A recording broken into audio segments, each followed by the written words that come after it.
Hey, welcome back to the Branch 458 podcast. I got Eric Robinson, E-Rob, with me today. Hello. Uh, we're going to be talking about our rally coming up that's going to be happening nationwide, and I'll let Eric talk a little bit more about that.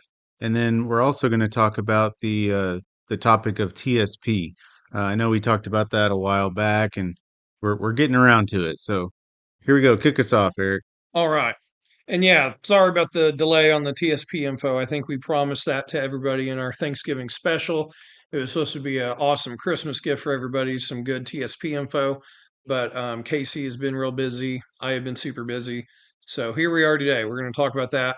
But yeah, first of all, Sunday, March 23rd at the Oklahoma State Capitol, the South Plaza, from 2 to 3 p.m., we're having our letter carrier rally. We want as many letter carriers as possible can come out on that Sunday. The media is going to be there. I've been in contact this past week with four different media groups, three of which were really excited.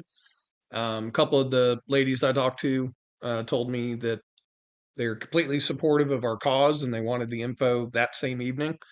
So we're definitely going to have the media out there, and the more people, the better, because that way, when it's on the news, and we're going to have some speakers, we can kind of let the public know some topics that are important to us to try to get some public support, so that they hopefully contact their representatives in Congress, the Senate, even President Trump, whoever they feel like reaching out to.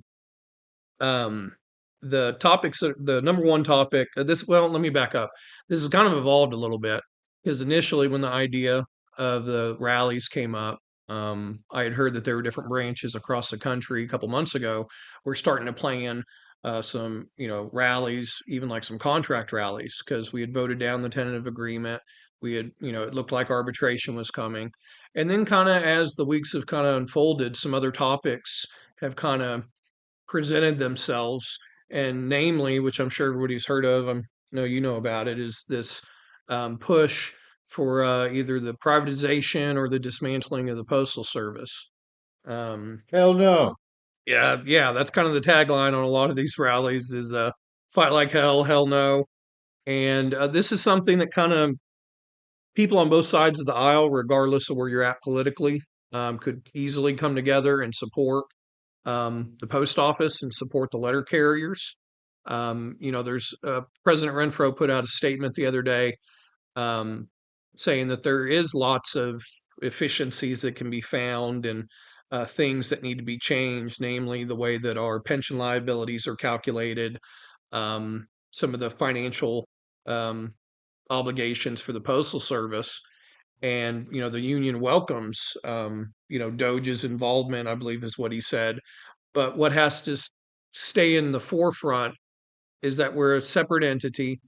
We don't want to be privatized. It would be detrimental to the country. It would definitely not be good for the letter carriers. Mhm. Um, because when I think privatization, I think UPS, brown shirts, big brown trucks. But when other people think privatization, they think Uber. They think Postmates. Um, well, yeah, right, Casey. I mean, Yeah. so some people that are not friends of the post office, if they're going to have their say so in privatization, which end of that spectrum you think we're going to end up on? Yeah, yeah, you got a good point. I Yeah, mean, it's scary. yeah. I am not a glorified pizza delivery driver. I'm a letter carrier for the United States Postal Service. My customers love me. Americans love us, and we do an important service. And so, anyway, the purpose of the rally is to bring that topic to the forefront, to gain public support. Also, to let the public know that we need support for the Protect Our Letter Carriers Act, which has been reintroduced. I think Ken told me the other day in the last 3 years, we've had five or six robberies in Oklahoma City at Mhm. gunpoint. Yeah. Southeast Station's had a couple. War Acres in the past has had three that I know of. You're from Yeah. War Acres. Yeah, three, and then two of them were on the same person. Yeah, Jeremiah Grant. Um, So, that's going to be an important topic. The House Resolution 70, HRES 70, has currently, I believe, 130 something co sponsors, and it's a resolution in opposition to privatization. So that would go a huge way in helping us out if that resolution passes. So we're going to talk about that. The Retirement Fairness Act has been reintroduced. For anyone listening that was either a casual, a TE, or most of us, a former CCA, if this bill passes, it would allow us to buy back that time. Um, I have 14 months as a CCA. How long were you? My sentence was 25 months. Wow. So yeah, 25 months that would be able to be added to his retirement. He did the same work as what he does now. If anything, it was probably harder because he, Hmm. didn't get to be on the same route every day, didn't get to have a set schedule each week.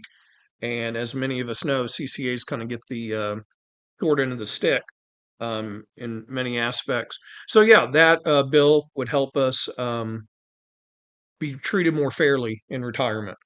Yeah. Um, And we're pretty confident that that will eventually pass because it's already passed before. And it ended in like, I think it was 83, somewhere in the 80s. So this would make everything up from that point to present. You would be able to buy back your non-career time. So we just need to keep fighting for it. yeah, it's an exciting thought to me that could be a possibility. And lastly, because of all these things, we deserve to be treated fairly by the Postal Service with the new contract. By the time our rally is going to happen on the 23rd, I believe President Renfro had his last update on Twitter was that arbitration was going to start on the 17th. And so, the focus has kind of shifted a little bit from that to some of these other topics because by the time we get a lot of these rallies, they're going to be already be in arbitration. Um, but it's worth mentioning that as well. It's not just rain, snow, sleet. It's wildfires. The other day here in Oklahoma City, we had 70-mile-an-hour winds. It's Mhm. windstorms. It's these robberies. It's a plethora of issues on why we absolutely deserve to be treated fairly and not be privatized or dismantled or lowered down to the status of a pizza delivery driver. Um, so as you can tell, I'm kind of passionate about this, and I know Casey and a lot of us are. So Sunday, March 23rd, 2 o'clock, Oklahoma State Capitol, South Plaza. Some important things to keep in mind: no uniforms. Don't show up in a postal hat. Don't show up in a postal shirt. We'll have our sergeant at arms come talk to you and ask you to take that stuff off. Uh, and also no politics. We're going to have some signs, some fight like hell signs, some things like that. You can make a sign of your own. If one of these topics speaks to you more than the other, just make sure anything you talk about or any signs that you bring are non-political. This isn't about Democrats. This isn't about Republicans. That's why we didn't invite any members of Congress or any of our representatives here. This is absolutely a bipartisan issue.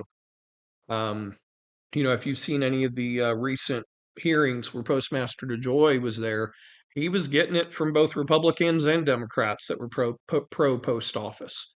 So I just wanted to stress that as well. This isn't going to be a platform to hash out, you know, uh, topics of a political nature or even union politics or anything like that. We're all in this together, and it's a really good time for us to be united. And this, I can't think of a better topic for us to unite behind than these different things I mentioned.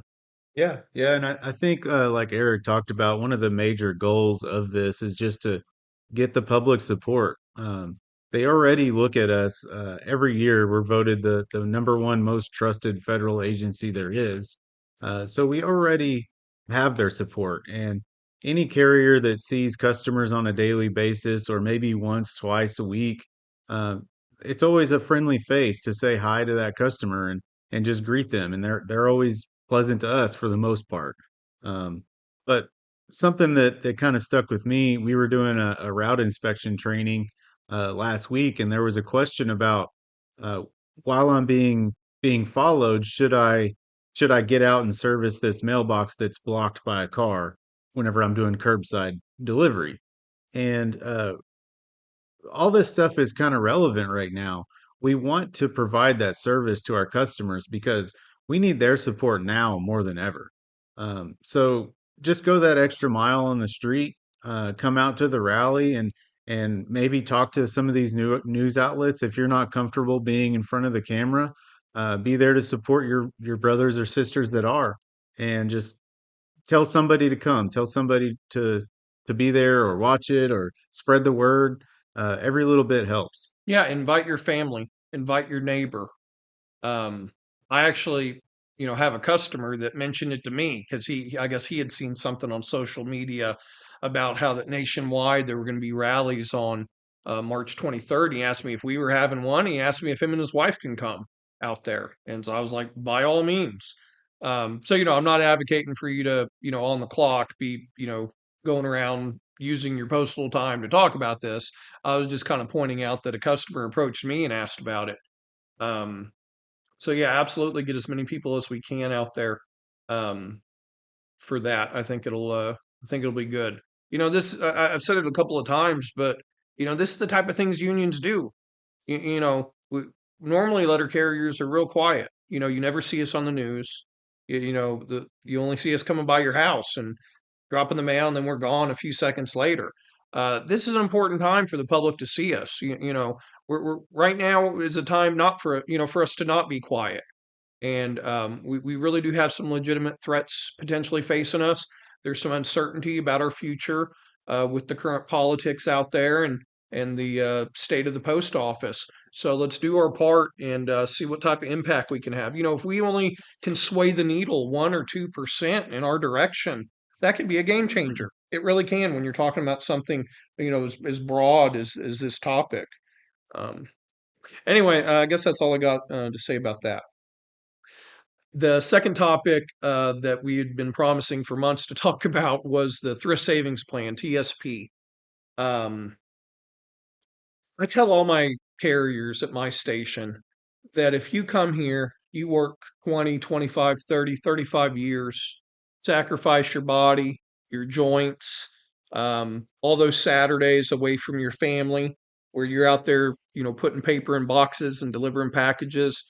If someone was to spend all these decades devoting themselves to the service of the American public and not come to the end of the rainbow and have a big old pot of gold waiting on you, that would be a real travesty. I know a couple of, I guess, what I'd refer to as more senior carriers that want to retire, but they can't afford to retire right now because they didn't plan properly with their thrift savings plan decades ago when it was first introduced. I don't want to be delivering mail when I'm 70 years old. What Yeah. about you? Heck no. Yeah. Hell no. Yeah, yeah, yeah. Hell no. We're gonna fight like hell against working till 70, right? So that's why I've kind of had the desire to have a brief episode about this to kind of go over some of the basics. I would recommend anybody listening to this. Of course, if you're listening to it while you're driving or with an earbud in, walking around the store or whatever, it might benefit you to listen to this when you're at home, where you can open up your laptop, log into your TSP account, and be able to kind of look in real time at some of the things I'm going to talk about here in the next couple minutes. So first of all, Casey, do you know your username and your password for your TSP? Do you have that info? Yes, I do. Okay, good. If you don't have it, to anybody that's listening, you need to get on the ball and get that immediately, soon, this week. You need to put in the request on there to change your password. They'll mail you a pin. It takes a little bit. It takes, it's not just a 5-minute process if you've forgotten some of your info. Don't delay that. Don't wait 6 months from now and then be like, oh yeah, I should have got that stuff. Well, yeah, because you're going to keep forgetting and keep putting it off, and then it's going to be retirement time, and you forgot. Yeah. I put it off for the first 3 years I worked here. Oh, wow. Yeah, I'm a prime example. I was talking to my buddy Andy Baker over at Westside years back about this TSP thing, asking him, man, do you really know much about that? Neither of us did. And so we just kind of started educating ourselves and got online and looked up some info. And then all of a sudden I realized, holy crap, I've just let 3 years go by and I've not, been in, you know, taking an interest in my retirement. So it's real important. So that's step one is make sure you know your username and password.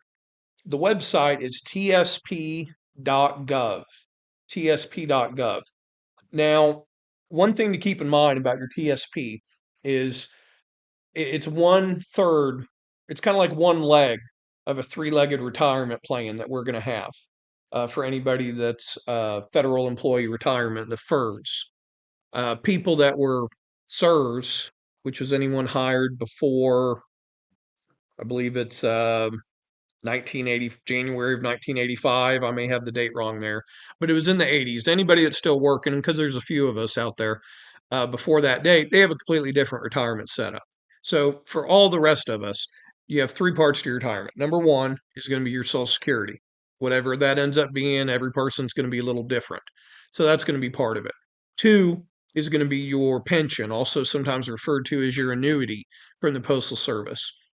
Now, in that magazine they send out periodically to us, you can look towards the back and it gives like annuity breakdowns for people that retire on certain, months of the year. And it has kind of to the right, like a chart, a graph. Do you know what I'm talking about, Casey? Have you seen that? That's in the postal record. I believe that's where that's at. Yeah. It Yeah. was either that one or the Eagle, but I'm pretty sure Postal Record's the one that has it. Yeah, I'm pretty sure it's the postal record. Okay. Um, So either way, you can open that up and look at that, kind of see, what current retirees are drawing for their pension based off of how many years of service they have. And so that's going to be about a third of it, if you would. And then the last part is this thrift savings plan. I sometimes refer to it as a government 401k. The Postal Service will match up to the first 5% that we put into it.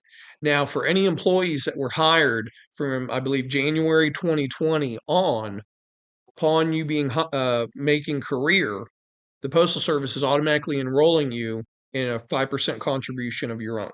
Mhm. Anyone that was hired prior to 2020, if you've never touched your TSP, you have a 3% contribution that's being put in on your own.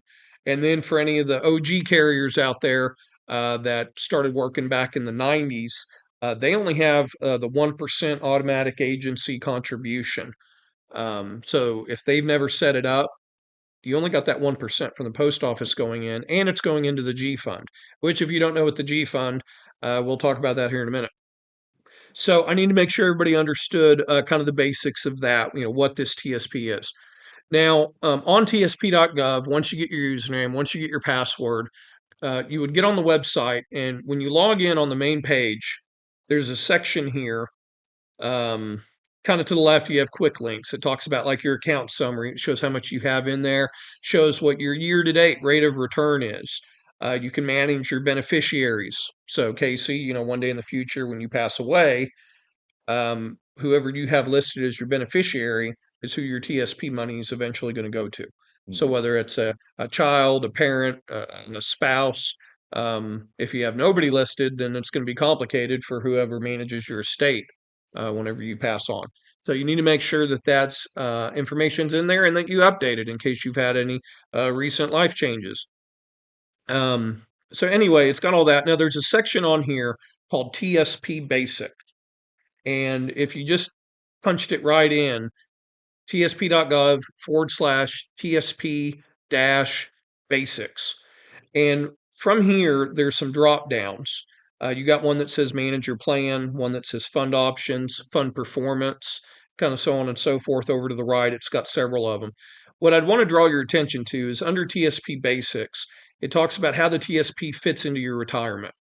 And if you click on that, it kind of goes through what I talked about, how that there's two uh, different types of letter carriers: federal employees retirement system, civil service retirement system. Um, and for 99% of us listening, we're the FERS, the Federal Employee Retirement System. So on the left there, it says TSP Basics. The next one talks about move money into the TSP. Now, let's say your previous job, you had a 401k already set up, you'd been contributing to it for so many years, and now you work here. Mhm. You have the option of keeping that money in that fund with your previous employer. But you also have the option of moving all that money into your TSP. So you're not starting from scratch with our investment plan. You can shift it all over. Now, I'm not a investment advisor, neither is Casey. Anything you hear either of us say today, do your due diligence. Whenever you listen to those radio shows and they talk about that stuff and they give that big legal disclaimer, that's what I'm doing right now. So anything you hear me say from this point forward, at your own risk. Do your own research. Casey, if you take any of my advice and it falls apart for you horribly, it's not It's my fault. it's on Okay. me. It's on you 100%. So just keep that in mind. Always do your own homework. And if you don't know where to look, if you don't know what to research, this TSP basics section of the Thrift Savings Plan website has a ton of this information. It really is broke down for in a lot of layman's terms so anybody can understand it. Um, so yeah, so there's there about moving the money into the TSP. One benefit of that is our expense ratio for the funds is lower than 99% of the other 401k investment funds out there. And that's according to an article that I believe was in Bloomberg of January 2025. Um, and all that that means is if you go open an account with Fidelity or with Charles Schwab, every year there's a percentage that they charge you, kind of like commission, if you would. That's the expense ratio is what it's referred to. Like 1% of it they take or half a percent. Um, if you want to know the details of each fund, the G fund, the I fund, the S fund, the F fund, the C fund, the mutual fund, that's kind of wordy. It's all here on the TSP site, so I'm not going to go into those details and put you to sleep. Yeah, that's actually the very next category, expenses and fees, as you kind of go down this list. Talking about the designated beneficiaries, update your mailing address anytime when you move. We of course update it with the union, we update it with the postal service. A lot of times people don't think about updating it with their TSP. So you definitely want to make sure that when you have those type of major changes like moving, you want to get that updated.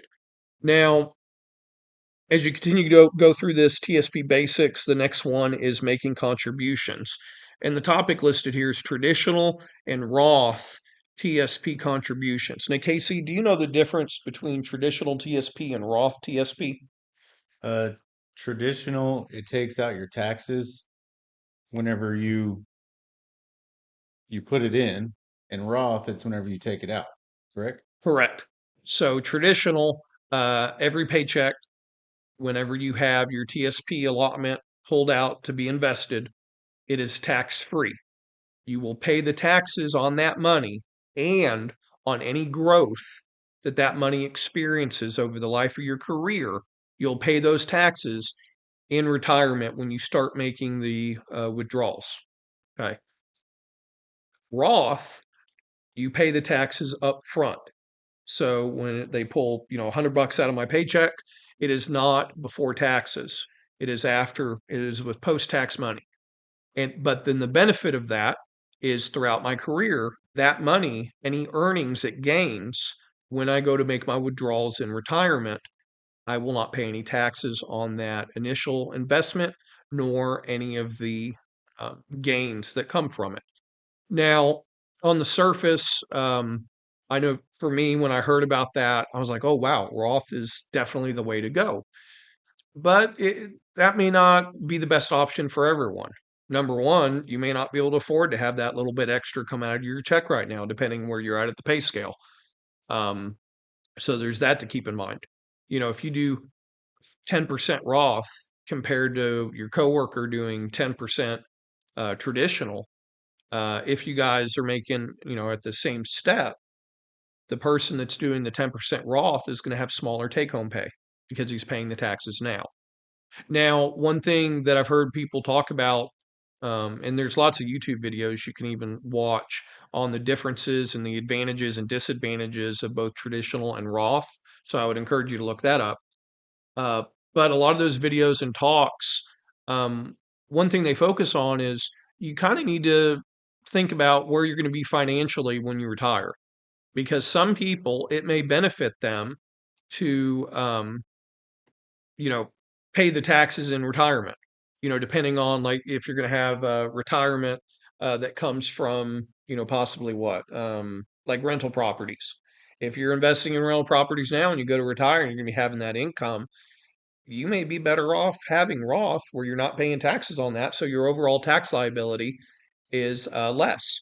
For some other people, like myself, maybe where I don't have those type of investments, I'm mainly just going to be having my TSP and the pension and the Social Security. I might be okay doing the traditional. where if I pay those taxes down the line, it's not going to put me in a higher tax bracket. And so that's just both examples are hypothetical. You got to do your own research on it. And if you got more questions about that, if you see me at the hall, feel free to hit me up and I can kind of point you in the direction of some different websites that I like to look at to get some more knowledge um, and all that. Let me see here. It also talks about how much you can contribute, which is interesting. So when you go to Postalese, that's where you actually make. So you go to Light Blue, go to Employee Apps, go to Postalese. That's where you can determine if you're traditional, if you're Roth, and what percentage each you're doing. And you can even do both. You can put 5% traditional, 5% Roth, where 10%, is coming out each check. So Postalese is where you have that at. Um, the IRS has each year they have a maximum amount that you can contribute to a TSP. I know at one point it was $23,600. I think it's went up to about over 24,000 in the last year or so. So if you're at step A, that may seem like, a mountain of money that's completely unreachable. But as you progress through your career, you may be one of those people that feels a need to bump up your contributions to such an amount, where you're really loading that TSP up. Does that make sense? Or maybe as you pay off things like you pay off a car, you just move that payment into your retirement. So now you're still have the same debt to income ratio, but you're putting that towards your retirement instead of towards your car. Yeah. Something like that. Yeah, somebody gets to the point where their mortgage is paid off. Maybe take a portion of that and throw it into the TSP. So that's why there is a maximum amount to where you can really load that sucker up if you want to. So I wanted to mention that. It's got more details on that here on the site under TSP Basics. Um, there's also a section on here that says investing strategies. Now, one thing I like about the TSP site is they have free TSP webinars that you can register for at different times of the year, where they'll actually have an expert. So unlike me and Casey, they'll have someone that this is their forte. Go through, for an hour or so, a lot of details on this and answer questions. So I'd really recommend signing up for one of the webinars at some point. What else we got here? Underneath the investment strategies, it talks about compound earnings and dollar cost averaging. Um, Casey, do you know what dollar cost averaging is? Do you know what they mean when they talk about compounded earnings? Compounded earnings, yes. Dollar cost averaging, no. Okay.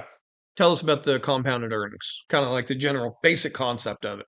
So it would be how I understand it is if you earn interest or you have earnings on something, it goes into your larger pot, and then that pot will earn interest and so on. So it constantly compounds on itself. Absolutely. Um, so yeah, and it talks about that on here. So anyone that's not familiar with that concept, you put $100 a check in for 30 years. You don't just have that 30 years worth of, $100. Yeah, you're not just earning interest on the $100. Yeah, You earn interest and then it adds to the 100, and then you correct. earn interest and it adds to that. So So really what's happening is after a year, you're not just contributing the $100 a check. You now have all of last year's contributions that are now acting like their own separate investment that are also earning money for you. So it's almost kind of like a snowball effect. mhm. You start, in your 20s or early 30s, and then by the time you hit your 60s, that $100 a check, that $200 a check that you're doing really exponentially, just blows up on you in your balance. Um, Oh, the dollar cost averaging. Now, I'm not going to try to really go into detail on this because it would be really confusing without being able to point at my computer screen and explain it. But there's a section under here, under investment strategies, where it breaks this down. The concept of dollar cost averaging is that you don't really worry what the market's doing. Every check, you're contributing the same amount. And so as the market goes down a little bit, the the funds that your money's being invested into, which I'll explain here in a minute what that even means. the value of them may go down a little bit. So let's say a fund is 20 bucks and I invest $100. Every check, it's buying 5 shares of that. Let's call it the G fund. Okay. But if the market maybe goes down a little bit and now that fund is only worth $10, if I'm still investing that same $100 every check, what's happening now is instead of it just buying 5 shares at $20 a share, it's now buying 10 shares at $10 a share. So you're investing the same amount no matter what. But then when the market recovers some and that $10 a share is now worth $25 a share, I'm now only getting 4 shares for every 100 bucks I put in. But because I've been consistently contributing every pay period when the market was down and then when the market was up, it's this concept known as dollar cost averaging. And so when you take the average over a 12-month span of the market lows, the market highs, you come up with a number in the middle where it's like, okay, your average fund was purchased at $18 a share. And so, what this kind of addresses is people that get worried about the market and they're trying to watch it like every week, every month in regards to their TSP fund. And they're like, oh no, the market's down right now. Maybe I should move some of my stuff over. Maybe I should kind of mix it up a lot. And if you develop a strategy, if you find a fund that you're comfortable putting your money into, and then you just kind of stay the course and you invest it in those different funds you like, whether the market's down or up, this concept of dollar cost averaging is going to work in your favor over the long run. Does that make sense, Casey? Yeah, yeah, I Okay. understand that. Okay. So like I said, it gives a chart on here and it breaks it all down to where if that wasn't clear, you can see it for yourself, and that'll be a big help to you. Lastly, and it doesn't talk about it here on the site, but there are different social media TSP groups out there that you can find on your own that have other federal employees that belong to these groups, like on Twitter, Facebook, for example, and you can kind of learn from each other. I'm not going to necessarily promote like a specific one on here, but I have a Facebook group I belong to. It has over 80,000 federal employees in it, and it's ran by this gal and this guy, and they share different types of investment articles. They share throughout the week updates on what some of the different funds are doing performance wise throughout the month and throughout the year, and then they make different recommendations. They kind of share with everyone, hey, here's what I'm doing, here's my strategy. And once again, do your own homework, do your due diligence, be a little careful with that, but that's something I've gotten a lot of good info from, and I've actually learned a lot by joining a social media group that has that type of focus. So I wanted to kind of mention that to you as well. And if you don't know kind of where to look or where to start with that, if you see me at the Union Hall, feel free to grab me, and I can tell you which ones I look at. I just don't really want to, make a recommendation out here. That way, if it goes bad for you, you can't blame me. You know. So Smart. yeah, yeah. Okay, so we talked about the investment strategies, the funds. So when you're on the TSP site, to the right, it says fund options. So if you're going left to right, it says manager plan. Second category over is fund options. And when you click on that, that's where you see the category of investing strategies. That's where you see where it breaks down the different types of investment options. Below that, it talks about life cycle funds, individual funds, and the mutual fund window, which is something new they've recently added. So let me explain what the life cycle funds are. Under here, you have the options of L income, L 2025, L 2030, L 2035, all the way through L 2070. And what these are is these are individual funds that, based off of your anticipated retirement date, the TSP, the organization that manages the TSP funds, they kind of have these already like pre-set up for people that don't really want to mess with it. People that maybe don't have the knowledge or don't have the time to gain the knowledge on, which fund's the best to put my money in. They kind of manage it for you. And then what happens is over the length of your career, every paycheck, you're making your TSP deposit, it gets dropped into this life cycle fund or this L fund. So every quarter, they rebalance it as you get closer and closer to retirement, to where at the beginning of your career, you're going to be exposed to a greater amount of risk. The investments are going to be a little bit more volatile, which is perfectly fine if you got 35 years till you retire. But if you're 3 years away from retirement, you're probably going to have a different investment strategy than me and Casey. I've got at least 21 years left. How many you got? Oh, about that. Yeah. Yeah. Yeah, so our investment decisions are going to be different than someone that's nearing retirement. So these life cycle funds are kind of like the TSP, for dummies, if you would, kind of like to just click it and leave it option. And I really like it because that ensures that someone over the life of their career is not just going to be dropping their money and to like maybe a low performing fund like the G fund or the F fund, and then come to the end of their career and have a small amount. Mhm. I have a family member. His father in law was a clerk, and he retired with, I believe it was 32 years in. He had never contributed to his TSP. He only had the 1% automatic agency contribution, and it was due to a medical reason that he had to retire. So his wife was handling a lot of this.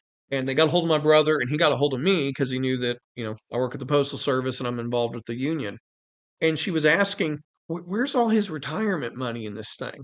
Like, I pull it up and it only shows that there's $21,000 in here. But he's been here for 32 years. Like, shouldn't there be a lot more?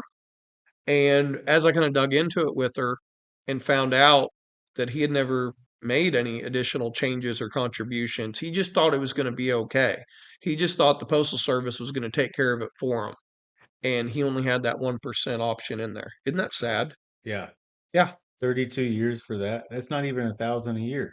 Yeah. Um, So you know what? If you only take one thing away from this podcast, it will not be okay. Okay? It will not be fine and dandy.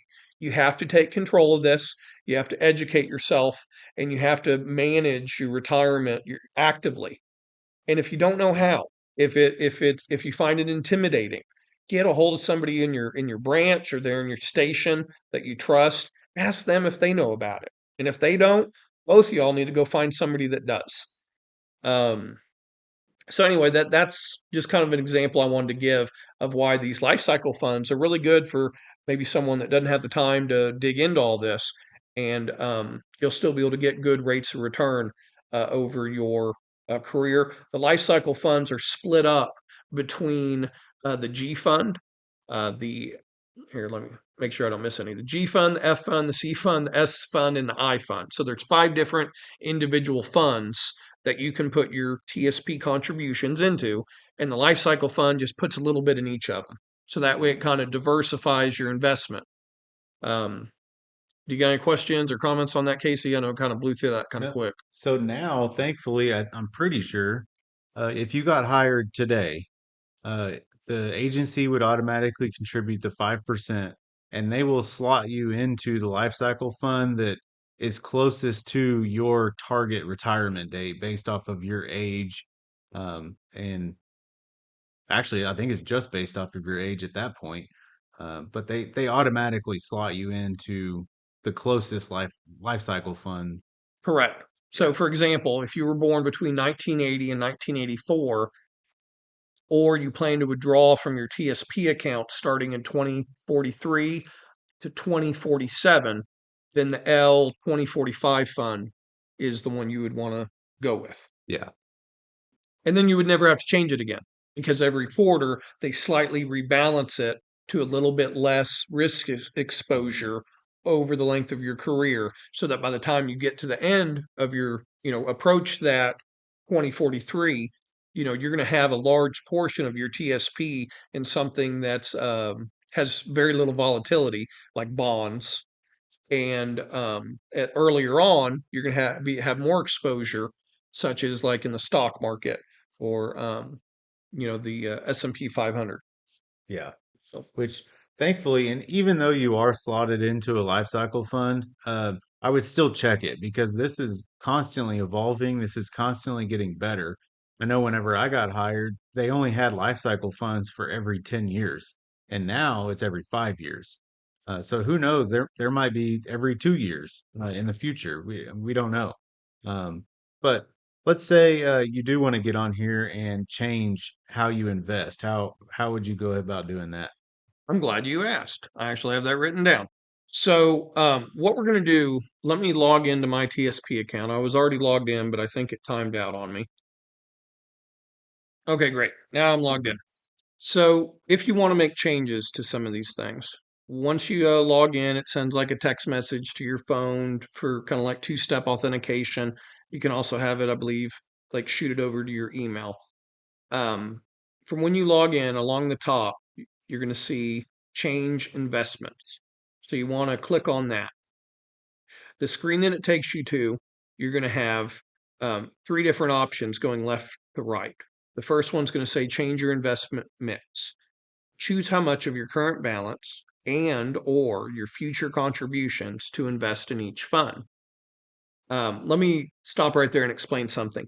When you're in here making these changes, you have to think of this as there's two different um, pools of money, if you would. You have what I call your old money, then you have your new monies. And the way to think of that is like your old money or like your current investments. That's everything you've contributed your entire career, all the um, all the I'm blanking here, all the what's it by when you go into the TSP? Stocks, Uh, well, not stocks, all the individual, um, plans. no, not plans. I don't know if this will get edited out or not, but every time you make a purchase, it purchases individual shares. That's what I'm thinking of. Thank you. So when you're in here, all your shares that you've had purchased for you your entire career, that's like your current money. That's like your old money. It will then refer to something as future contributions. That's what's going to be coming out of every paycheck from this day forward. So it's like new money and old money. Does that make sense how I broke that down? Yeah, Okay. yeah. So as you're making these changes, you may want all of your old money in a certain fund. Like, for example, this past year, I had like 80% of my old money in the C fund. And then I had 20% of my old money in the S fund. Well, at the change of the new year, the market was kind of volatile. Some things got shook up. So I made some changes to my old money to try to, avoid a loss, if you would, or minimize the amount of loss I had. But that whole time, my new monies that every paycheck it's coming from, I was purchasing like 90% from the S fund because the S fund was down. So every week I'm buying shares of the S fund kind of like on sale because the value of that fund had plummeted for a little while.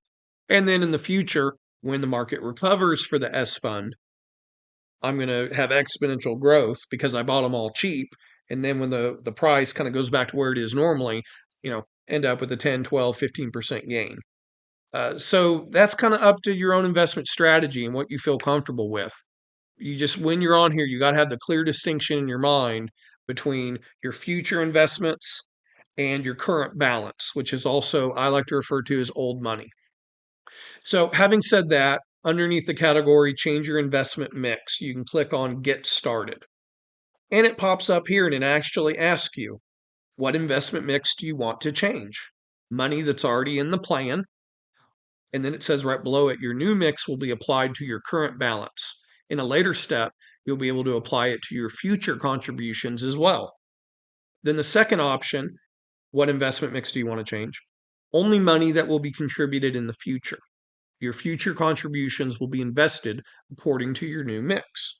So I guess I hadn't looked at this in a little bit, but I believe they've updated this, and the verbiage is really kind of easy on the eyes.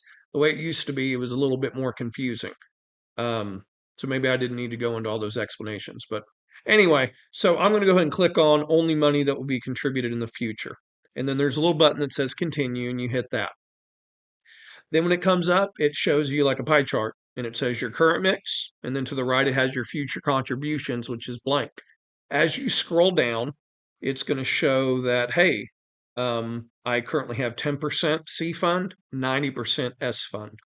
And so every paycheck, that's what's being purchased on my behalf with this money. And then if I want to change that, let's say I wanted to change to 50% C fund. So to the right, you just click your mouse, you put in a 50 next to the percentage mark, right below it with the S fund. I'm going to change that to 50. And then if you keep scrolling down, you want to see where it says 100%. If it doesn't say 100% underneath that category on the right, that means that you did your math wrong and you still have more to add in there if that makes sense. So then you would hit continue and then it comes up with a screen that says review. So it kind of walks you through this so you don't accidentally change something you're not wanting to. And then it gives you the effective date, which in this example would be March 17th, 2025. After that, you would hit submit, which I'm not going to do because I have everything the way I want it. And then it'll come up and say, are you sure you want to cancel? Yes. So you can go through there. Once you hit submit, you're going to get a confirmation screen. You'll also receive a confirmation email telling you. And then the next day when the market opens, so if I would have actually made that change, Monday is when, the shares would have been reallocated and they would have repurchased it. Hmm. Woo, that's a lot. Um, Also on here, back to that screen that says change investments, you can also move money between funds. So you can even move a specific amount of money out of some funds and into other funds. I normally just deal with the percentages. I've never done specifically the dollar amounts. In my opinion, that's kind of more of a advanced TSP user, which I am not. But Yeah, me neither. yeah, yeah, I'm just a mailman. Yeah, I'm just a letter carrier. I put paper in boxes for a living. Don't listen to me with this stuff, okay? I'm telling you some good stuff about TSP, but outside of that, I don't know what I'm talking about. There's also something on here about setting up a mutual fund window account. And that's something new they've added in the last couple of years. I haven't really dove a whole lot into it, but they do have a blue link that says learn more. So when I click on learn more, and typical government website, it's not doing anything. Here we go. It says learning. Yeah, it gives you a whole section about what the mutual fund window account offers. It talks about the account fees, the minimum balance and transfer requirements, and taking a loan or a withdrawal from your mutual fund account. So anyway, I think I've kind of beat that horse to death as far as the different ways to change stuff and whatnot. Now, I did want to talk a little bit more. I mentioned about the life cycle funds, and then I kind of briefly rattled out that there's the G fund, the F fund, the C fund, S fund, and I fund. Um, you can go on here underneath. So you click risk savings plan to go back to the main page,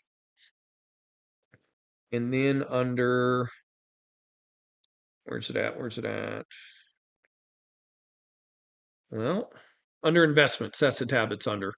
You'll get a drop down and you can click on fund. It says portfolio, which shows you what you currently have, and you can look at your um, money like year to date, last quarter, last 12 months, last calendar year, or your own date range to kind of see what your rate of return has been.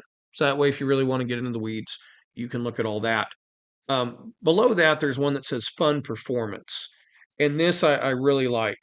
You're able to scroll through and like, let's look at the C fund. It shows on here that for this year, the C fund has a negative 3.86% rate of return. For the month of February, it was a negative 1.3% return. But for a rolling 12 months, the rate of return was 18.36%. And then it gives you a 3-year rate of return, which is 12.51%, and a 5-year, which is 16.81.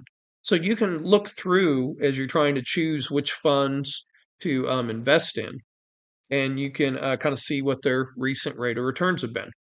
If I hover my mouse over where it says C Fund on this screen and click on it, it opens up a PDF that talks about the specifics of each fund. So it kind of goes into the details. And I'm only going to talk about one of them, the C fund, as an example.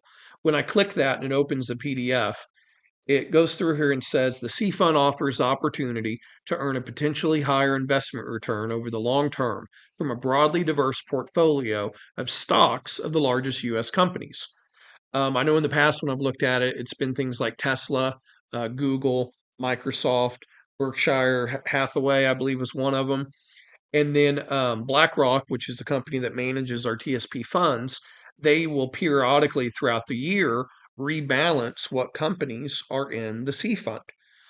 So you have, a big old room full of experts that do this 24/7, determining, in their opinion, what's going to be the best companies to invest your money in that C fund. And you can go through here and you can look that over its inception since January of 1988, the growth of $100, if you would have invested it in the C fund back on that date, it would now be worth $3,985. Yeah. Um, so each one of these funds, you can do that. Um, there's a lot more I'm not going to go into. So look up that, figure out which funds you like, which ones you don't. Um, I know for a lot of employees, a lot of veterans, I've heard that when they were in the military and they were first told about TSP, they were just told to put it in the G fund. And a lot of the old time carriers I know have told me that they had just always been told to put it in the G fund. Well, some of those people are some of the same carriers that are having to deliver mail past 70. Really do your homework here. There's more than just one option. The G fund is kind of like a savings account, is how I like to liken it. It's definitely okay to have some money in there, but unless you're just a couple years away from retirement, most, the I guess you could say most folks don't have a lot of their money in the G fund if they're further away from retirement. They like to put it in C or S or I, which is like an international fund. Does all that make sense? Any questions on that, Casey? No, no question. It makes sense. Awesome. G fund is something that's very, very safe. It has historically never lost money, but like Eric said, it very, very slow earning. Yeah, yeah. Back to the main TSP page underneath investments. If my laptop will, here we go. All right. So if you go back to the main TSP page underneath fund options, and then if you scroll down under individual funds, you can click on up to three funds and compare them. So let's say you're currently in one of the life cycle funds and you see that it shows that, over the last 15 years, it's got a 6% rate of return. You can go in here under individual funds, click on C fund, S fund, G fund, and it'll show you that, for example, the C fund has an 11.16% rate of return since January of 1988. So through the ups, through the downs, that's what the rate of return is. The G fund has a 4.65% rate of return. The S fund, because it's having a very rough year, is a little over 5%. So all the tools are here for you to kind of check everything out. But I just wanted to talk about some of them in detail so that way you could sit down at your laptop and maybe follow along with me. So some of that would make sense. Now, one last topic I want to cover is about withdrawals. I found out recently that some of my buddies did not know that there are different ways to withdraw from TSP prior to retirement. This is one of those moments where it's you need to like full stop, danger, Will Robinson, danger. Have a lot of caution before you even think about making any withdrawals from your TSP before retirement. You have two options. One is a TSP loan. They have something to where you can go in there under the loan section. It'll show you how much of a TSP loan you're allowed to pull out. And this is where you're borrowing money from your TSP, making a withdrawal. It's not taxable because you have to pay it back through biweekly paycheck, auto withdrawal payments. You can also go in there and pay it off early if you want and do like a direct debit from your checking account. Maybe you get your taxes back and you want to pay off your TSP loan. So let's say you go in there and you borrow $10,000. You have the option of a general purpose loan. This might be, maybe your hot water heater, blew up and maybe you had a pipe bust in your yard all at the same time and you got a $7,000 bill and, you don't have that money lying around. Uh, Taking a TSP loan is one option. What happens is there's a $50 fee or a $100 fee, depending if it's a general purpose loan or the other loan, which is known as a primary residence loan. If it's a general purpose loan, you can pay it off every other week through your check, but it can be no longer than 5 years. So you only have a maximum of 5 years to pay it off. There's a loan calculator in here where you can kind of play with the numbers. Like, okay, if I borrow $4,000 from my TSP and I want to pay it off over 48 months, and it'll show you how much per check it's going to be. The interest that you pay is rated to whatever the G fund is at the time of your loan being pulled out. So I did a TSP loan once, and I think it was 4.6%. That interest comes back to me. So it's not really true interest, if you would. It's just as I make those payments over the life of the loan, that quote unquote interest is actually going back into my TSP account. So it is a better option than, some other loans that might be out there, either through a credit card or possibly a bank. But one thing to keep in mind, this is where the danger, Will Robinson danger comes in. You're not earning money on that amount that you withdraw for the loan. So earlier, Casey, you were talking about the, compounded earnings. Yeah. I was talking about the dollar cost averaging and all those fun things. When you make a TSP loan out, you're removing that money from earning anything at all. So if you take 2 years, 5 years to pay it back, you're going to set yourself back a little bit on your retirement planning, and you're going to kind of have to adjust to accommodate for that loan coming out.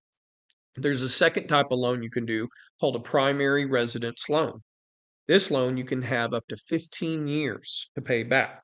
What's different about it is it's only allowed to be used for the purchase of a home or for like a down payment of a purchase of a home or if you're building a home. And I've never taken that loan out, but when I looked into it one time, you have to go in and you have to provide proof to the TSP that this is what the money's being used for, either like closing documents or some type of statement from your um, contractor. I don't know who you would get that from. I didn't dive that deep into it. Does that make sense? The difference between the two? Yeah. Okay. And so you have two options for loans. Be very cautious about them because you're not gaining, earnings on that money. And if you're earlier in your career, definitely try to avoid taking the loan out. You want to get as much in there as you can in the first 10, 15 years of your career so that you can have that compounded interest over that 20, 30-year career you're going to have. And if you kind of kneecap yourself in the first, 10 years taking a loan out, I mean, yes, you can recover from it. Yes, you can contribute more in the future, but it's just earnings that you'll never get back. And so you'll never really, know what the impact of it'll be. There's a second option for a type of withdrawal, and it's what's referred to as hardship. Now, when I looked at this earlier underneath the hardship, it talked about that if you have like large medical bills, if you're in a bankruptcy type situation, which by the way, I also learned in my research for this episode that if you have to claim bankruptcy, they cannot touch your TSP. That's good to know. If you go through a divorce, they can definitely touch your TSP depending on the situation. So there are some instances where your TSP can be threatened. There are some that are not. Once again, do your homework, start learning these things. And so the hardship loan is something that you don't pay back. There are penalties. If you take it out before 59 and a half years, you have an automatic 10% off the top penalty. So let's say you pull out, $10,000, 1,000 of it's automatically gone. If you've been doing traditional, you now have to pay taxes on that money next time you file your taxes. So you could potentially lose 30% of it depending on where your tax bracket leaves you at. And so hardship is really kind of a last option, in my opinion. Man, that's a lot of talking. I hope I didn't put you to sleep. I hope maybe this helps somebody. Casey's over there sleeping. I've had to wake him up twice.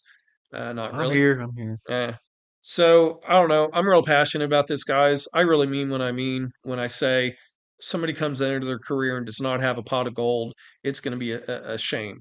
I had plans to have over $1 million in my TSP when I retire. I've been career for 8 years. I have another 21 to go. I've been averaging over my career, I think about a 12% rate of return with my TSP, and I'm hoping to continue that. Every time I get a step increase, I increase my contribution 0.5%. I'm still getting a raise, but I'm taking a small chunk of that and putting it into my TSP.